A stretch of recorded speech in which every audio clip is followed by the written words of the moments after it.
સ્લિમિફાઈ fitness centre બીજા gym અને fitness centre કરતા કેવી રીતે અલગ છે કે બીજા જીમની અંદર જ્યારે જઈએ છીએ તો ત્યારે આપણે વર્કઆઉટ જાતે કરવાનું હોય છે, જ્યારે સ્લિમિફાઈ ફિટનેસ સેન્ટરમાં વર્કઆઉટ મશીનથી જ થતું હોય છે અને ઘણી બધી એવી ટ્રીટમેન્ટ છે કે જેના લીધે ઓટોમેટિક જ તમારા શરીરમાંથી ફેટ લોસ અને વેટ લોસ થવાનું ચાલુ થતું હોય, એટલે બીજા કરતા અલગ છે.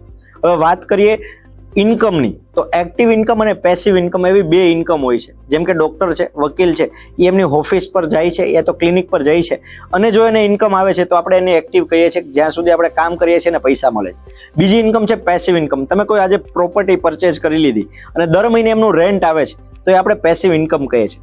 એવી જ રીતે જીમમાં પણ બે પ્રકાર છે, એક્ટિવ જીમ અને પેસિવ જીમ.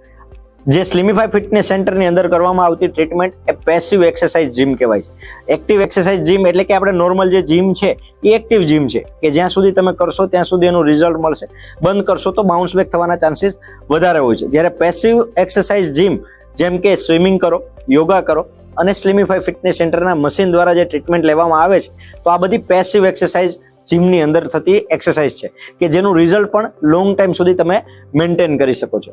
તો આ ડિફરન્ટ થયો બીજા જીમ કરતા કેવી રીતે સ્લિમિફાઈ ફિટનેસ સેન્ટર અલગ છે.